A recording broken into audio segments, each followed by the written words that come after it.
सिर्फ इंडिया में फेमस नहीं है, वर्ल्ड में फेमस है। बोल रहे हैं उड़ा दो, बॉम्ब मारो, खत्म करो इनको।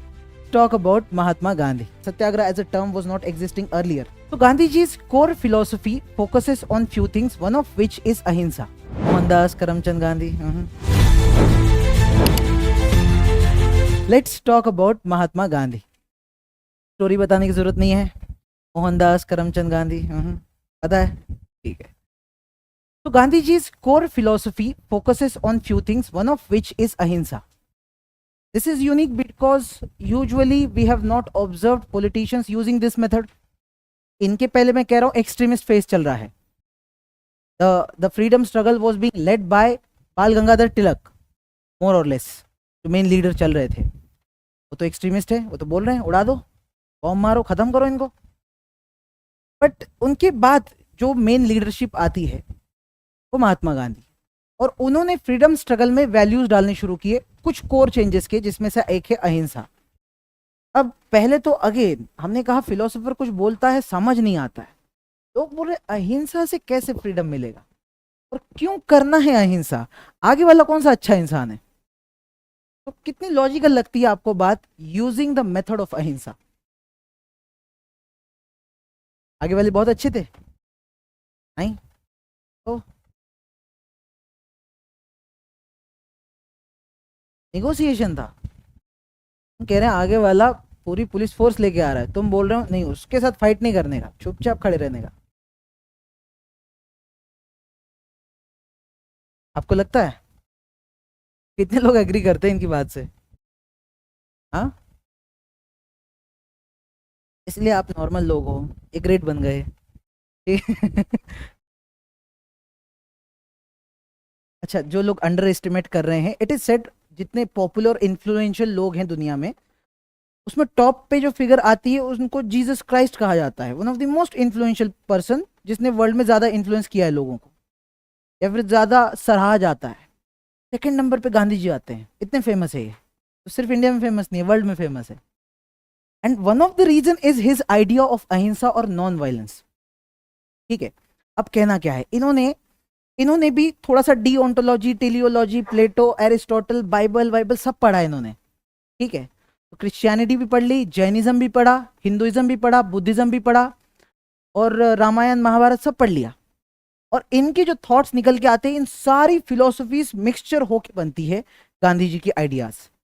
ऑल्दो गांधी ने कोई गांधीज्म ऐसी चीज तो नहीं एस्टेब्लिश की थी, ये आइडियाज ही थे, बट लोगों के ऊपर इन्फ्लुएंस हुआ, इसलिए एक नया टर्म यूज होता है गांधीयन आइडियोलॉजी।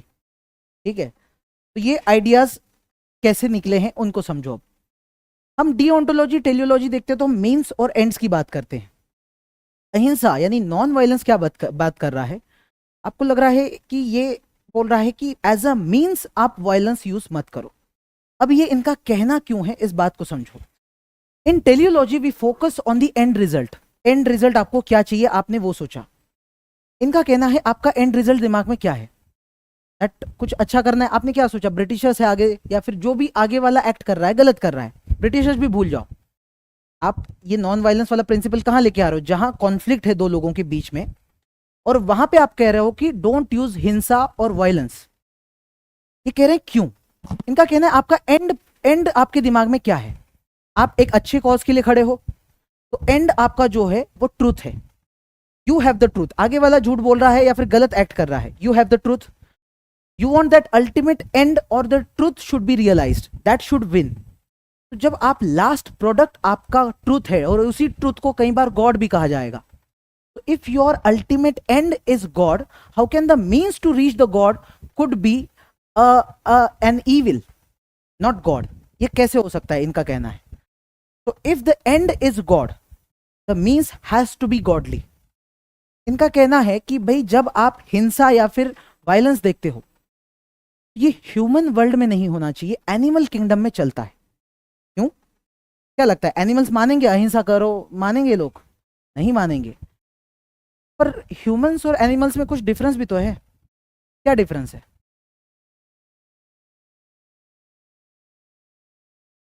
ठीक है, कॉन्शियस है, वेरी गुड, या फिर और अच्छे से कहें रैशनल माइंड है, दिमाग है थोड़ा सा, और अच्छे से इन्हीं की टर्म्स में कहे तो कॉन्शियसनेस है, हायर कॉन्शियसनेस है।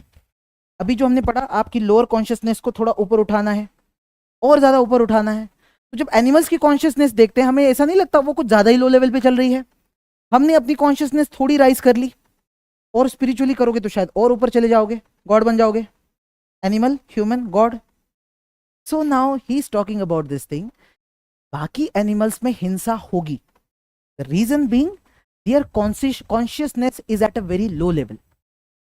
तुम तो ह्यूमन बन गए, तुम्हारी तो कॉन्शियसनेस राइज कर चुकी है, तुम तो समझ सकते हो, रीजनिंग यूज कर सकते हो। इसलिए इनका कहना है कि भाई अपना दिमाग थोड़ा यूज करो और वायलेंस मत करो, क्योंकि एंड भी गॉड चाहिए और कॉन्शियसनेस ऊपर लेके जानी है, वो है एंड वैसे देखा जाए तो। Now when he says don't make use of violence, या फिर नॉन वायलेंट हो जाओ, इसका मतलब सिर्फ क्या यहां तक है कि बस आगे वाले को मारना नहीं है किसी डर से कि वो मुझे मार देगा? क्या इतना ही एलिमेंट है उसमें? या फिर बस मर्डर नहीं करना है, हमें सजा मिलेगी बाद में, ऐसा कुछ है? The reason behind using this technique is not to serve any purpose as such. कोई स्ट्रैटेजी नहीं है नॉन वायलेंस। जैसे अगर थोड़ा पीछे जाते, औरोबिंदो ने नॉन वायलेंस, उसने भी तो नॉन वायलेंस की बात की, पैसिव रेजिस्टेंस, बोला डायरेक्ट कॉन्फ्लिक्ट में मत जाओ ब्रिटिशर्स के। पर उनका इंटेंट क्या था? कि भाई डायरेक्ट फाइट करेंगे तो अपन ही मारे जाएंगे, तो the best strategy would be stay calm, ऐसे ही चलने दो, पैसिव रेजिस्टेंस दो। गांधी जी कह रहे हैं ये तरीका नहीं है, ये तो आपने एज ए स्ट्रैटेजी सोचा। ये कह रहे हैं अहिंसा प्रिंसिपल की बात है, ड्यूटी की बात है, आपका फेथ है वो, जैसे रिलीजन में आपका फेथ है, यहां अहिंसा में आपका पूरा फेथ है कि आप समझते हो अल्टीमेट ट्रूथ क्या लाना है। जब फेथ की बात आती है आप इसको कॉम्प्रोमाइज नहीं करते। और ये क्यों करना है? Because you love the other person, you love you, आप मान रहे हो कि आगे वाला भी आपका ही भाई है। जब आप इस कॉन्सेप्ट को समझ रहे हो तब आप वायलेंस का यूज नहीं करोगे। टू अंडरस्टैंड इट बेटर, मोहल्ले में झगड़ा हुआ है तो आगे वाले को मारने को दो बार भी नहीं, आप ज्यादा नहीं सोचते हो। पर वही अगर आपके घर का कोई पर्सन है, सोचते हो। सही बात है, क्योंकि यहाँ पे कहीं पे लव, ब्रदरहुड, सेक्रीफाइस, 10 चीजें आ जाती है, ये बातें आ जाती है। बट व्हेन यू रियलाइज कि भाई ये सब भी तो फैमिली ही है, तब आप ये नहीं करने वाले। इसलिए ये कह रहे हैं वायलेंस यूज नहीं करना है। ये बात आपके रियलाइजेशन की है, उस कॉन्शियसनेस की, उस रियल ट्रूथ की, जो आप छोटे लेवल पे नहीं सोचोगे, थोड़ा बड़ा उठ के सोचोगे। ठीक है, तो इसलिए इन्होंने सजेस्ट किया be non violent. Now being non violent is not just related to human beings. अब ये आइडिया और ब्रॉड होते जाती है। आप एनवायरमेंट की तरफ भी तो वायलेंट हो, पेड़ काट रहे हो, ये कहेंगे मत काटो। अब ये नॉन वायलेंस का प्रिंसिपल, हमने कहा ये फेथ की बात है नॉन वायलेंस। जब फेथ की बात है तो सिर्फ ह्यूमंस को लेके नहीं होगा, वो एनिमल्स को लेके भी होगा। इसलिए ये कहेंगे एनिमल्स को भी नहीं मारना है, एनवायरनमेंट को भी नहीं मारना है। सो कोई भी चीज जो एग्जिस्ट कर रही है, किसी के ऊपर भी आपको वायलेंस यूज करना ही नहीं है। समझ आ रही है बात? तो मीन्स एंड एंड्स में इन्होंने एंड भी इंपॉर्टेंट समझा है, यहां पर मीन्स भी। और बात यह है, गांधी जी जब भी बात करते हैं वो कहते हैं मीन्स ज्यादा इंपॉर्टेंट है एंड से।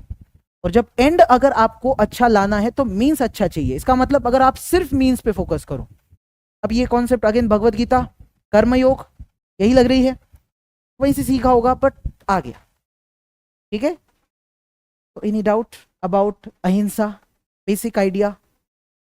अब यही अहिंसा आगे जाके आपके सत्याग्रह का रूप ले लेती है। तो जो स्ट्रगल गांधी जी कर रहे हैं उसमें वो कहते हैं कि सत्याग्रह करना है। Satyagraha as a term was not existing earlier, he brought that word. सत्य का आग्रह, सत्य इज ट्रुथ, आग्रह इंसिस्ट करना। इंसिस्ट करने से क्या मतलब है? अब अगेन दोनों के बीच में फाइट है, ठीक है, तुम भी फाइट कर रहे हो, ये भी फाइट कर रहा है, बट ट्रुथ मेरे पास है, मैं जानता हूं मैं सही आदमी हूं, या फिर मैं जिस कॉज के लिए खड़ा हूं वो सच है, वो रियल है और वो करेक्ट है। आगे वाला गलत कॉज के लिए खड़ा है, may be he is greedy and he is doing something wrong, but मैं तो ट्रूथ के साथ हूं ना।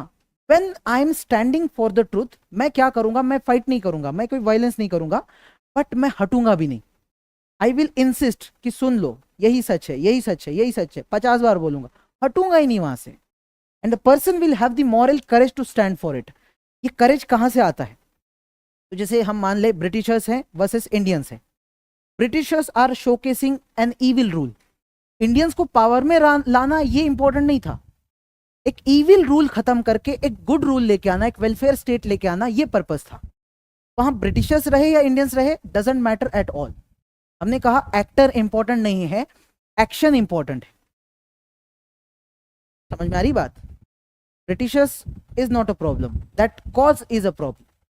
अब यहां पे इनका कहना है कि जब दो लोग खड़े हैं, किसी भी आइडिया को फिलोसॉफिकल टर्म्स में जब देखा जाता है, तो ये कहा गया कि हर आइडिया में उसकी एक निगेटिव आइडिया होती है। बट हमने इवोल्यूशन की फेज में देखा कि निगेटिव आइटम्स खत्म होते जाते हैं और पॉजिटिव चीजें आगे आती जाती है। ह्यूमन इवोल्यूशन देख लो, फिलोसॉफिकल इवोल्यूशन देखो, एक आइडिया के बाद दूसरी। जैसे अगर मुझे एग्जाम्पल लेना है, फॉर एग्जाम्पल, पहले क्या कहते हैं, पहले फ्यूडलिस्टिक टेंडेंसीज थी, जो आप मिडिवल टाइम फेज देखते हो तो फ्यूडलिज्म दिखता है, जमींदारी टाइप की सिस्टम दिखती है आपको। एक जमींदार है, सब लोग उसके अंडर काम कर रहे हैं, यस, ये सिस्टम थी। इसी के अंदर इनहेरेंट थी कि कुछ लोग, कुछ जो मिडिल क्लास यहां पर पैदा हुआ, वो भी इनहेरेंट था। और उन्होंने जो न्यू सिस्टम यहां से लेके आए, दैट इज कैपिटलिज्म। कैपिटलिज्म आज की सिस्टम आपको दिखती है, एक सब्सटेंशियल टाइम से चल रही है। Philosophically again the idea of dialectic says that इस कैपिटलिज्म के अंदर इनहेरेंटली सोशलिस्ट लोग बैठे होंगे। कैसे देखो, कैपिटलिज्म जिस भी तरह से चल रहा है, कुछ लोग गरीब बनेंगे, कुछ अमीर बनेंगे, सिस्टम चलेगा। तो इनहेरेंट है कि इसकी कॉन्ट्राडिक्टरी आइडिया वहां पे एग्जिस्ट करती है, कॉन्ट्राडिक्टरी है। पर कॉन्ट्राडिक्शंस रहेंगे रहेंगे, बहुत टाइम तक चलेंगे, और एक टाइम के बाद ये कॉन्ट्राडिक्शंस खत्म हो जाएंगे और वो आइडिया जीतेगी जो रियल होगी, जिसके पास ट्रुथ होगा। तो फ्यूडलिज्म और कैपिटलिज्म में, कैपिटलिज्म के पास शायद ट्रुथ था, इसलिए कैपिटलिज्म आगे आया, फ्यूडलिज्म खत्म हो गया, नहीं तो फिर कैपिटलिज्म खत्म हो जाता। समझ में आई बात? तो गांधी जी इन इसी फिलोसॉफिकल टर्म्स में कह रहे हैं कि क्योंकि जब आप ऐसी स्ट्रगल में हो, where you are on the good side, other one is on the evil side, you are bound to win. तुम्हारे पास ट्रूथ है, इवेंचुअली तो तुम ही जीतोगे। हो सकता है उस मोमेंट पे उन पुलिस वालों ने तुम्हें मारा हो, पीटा हो, जो भी किया हो, लॉन्ग टर्म में जीतने तुम वाले हो, वो नहीं जीतने वाले। अब ये बहुत बड़ी कॉन्सेप्ट है, अगर और अच्छे से समझ रहे हो। इंडिया की फ्रीडम स्ट्रगल में वायलेंस ना यूज करने के पीछे का पर्पस ये था कि हम ब्रिटिशर्स जाने के बाद भी वायलेंट ना रहे फॉर नेक्स्ट 100, 200, 1000 ईयर्स। उसके लिए लोगों को ट्रेन करना जरूरी था कि वायलेंस क्यों यूज नहीं करना होता। तो अभी भी आप देख लो, लास्ट 70 ईयर्स में हार्डली कोई बहुत ज्यादा वायलेंस इंडिया में होता रहा है, इतना भी नहीं होता है। पीसफुली रहते हैं लोग, खुद से पीसफुली रहते हैं, ये मैटर करता है।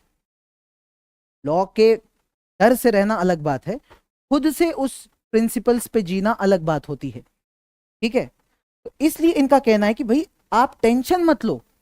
वो जो मॉरल स्ट्रेंथ आ रही है ना गांधी जी को कि थप्पड़ मारो मैं फिर भी खड़ा रहूंगा, इनको ये कॉन्फिडेंस है कि इवेंचुअली मैं जीतूंगा, अभी मैं फेस करूंगा pain, final victory is mine. इसलिए सजेस्ट कर रहे हैं you insist for that truth.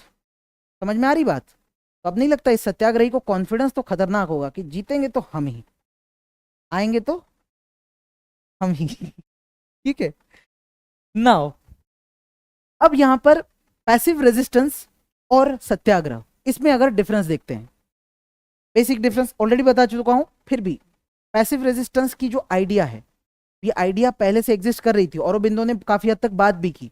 हमने कहा passive resistance is a teleological idea in which you have a purpose. आप इसको एज अ स्ट्रैटेजी सोच रहे हो कि पैसिव रेजिस्टेंस एक बेस्ट स्ट्रैटेजी है, तो टेलियोलॉजिकल पर्सपेक्टिव से देख रहे हो। यहां कोई कॉन्शियसनेस वाला पर्पस नहीं है, या फिर कोई डीओंटोलॉजिकल तरीका नहीं है, उस प्रोसेस का इंपॉर्टेंस नहीं है। आपको जरूरत पड़ती आप आर्म्ड रेबेलियन कर देते, आर्म्स लेके मार देते। ठीक है, और दूसरी चीज, जब आप पैसिव रेजिस्टेंस कर रहे हो, आगे वाले को आप अपना दुश्मन मानते हो, यानी ब्रिटिशर्स दुश्मन है आपके, ये मान के चल रहे हो आप, तब आप पैसिव रेजिस्टेंस कर रहे हो। लेकिन जब कोई पर्सन सत्याग्रही बनता है, सत्याग्रह कर रहा है, पहले तो वो बात टेलियोलॉजी की है ही नहीं, पर्पस की बात नहीं है, बात फेथ की है। It's kind of a religion for him to go for satyagraha. और दूसरी चीज, हमने कहा कि ये पर्सन आपका दुश्मन है ही नहीं, तो जब कभी कोई सत्याग्रह कर रहा है, वो पर्सन आगे वाले से नफरत करेगा ही नहीं। There will not be any kind of hatred as such, and this is important, क्योंकि जब हेट्रेड आएगा तो आपका अपना कैरेक्टर डिग्रेड होता है। प्रॉब्लम ये है, उस पर्सन के लिए हेट्रेड आएगा, वो एलिमिनेट भी हो जाए शायद, बट उसके बाद आपका कैरेक्टर डिग्रेड हुआ। मतलब क्या है, आप एक बार वायलेंट बन गए, आपको लग रहा है आपने वायलेंस किया, लेकिन आपने बहुत अच्छा काम किया है, एनिमी को मार दिया, सब कर दिया, बट आपका कैरेक्टर ऐसा बन गया जिसको किसी को मारना कोई बहुत बड़ी बात नहीं है। यही कैरेक्टर का यूज करके किसी दिन आप अपने घर वाले किसी को मार दोगे या फिर कुछ कर दोगे। कैरेक्टर खराब हो गया है। बात समझ में आ रही है अभी?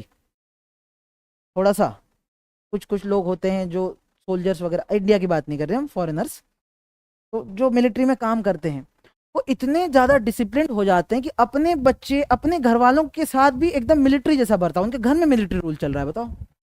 यस, ये कैरेक्टर प्रॉब्लम की बात कर रहे हैं कि ऐसा जब आप हिंसा कर रहे हो या फिर जब आगे वाले से हेट कर रहे हो, तो ये इनहेरेंटली आपके अंदर भी चला जाएगा। और कैरेक्टर के साथ कॉम्प्रोमाइज नहीं करेंगे गांधी जी, क्योंकि लॉन्ग टर्म सोच रहे हैं। आप छोटा सा यहाँ का फाइट देख रहे हो, ये अगले 200 300 500 सालों का सोच रहे हैं, समझा?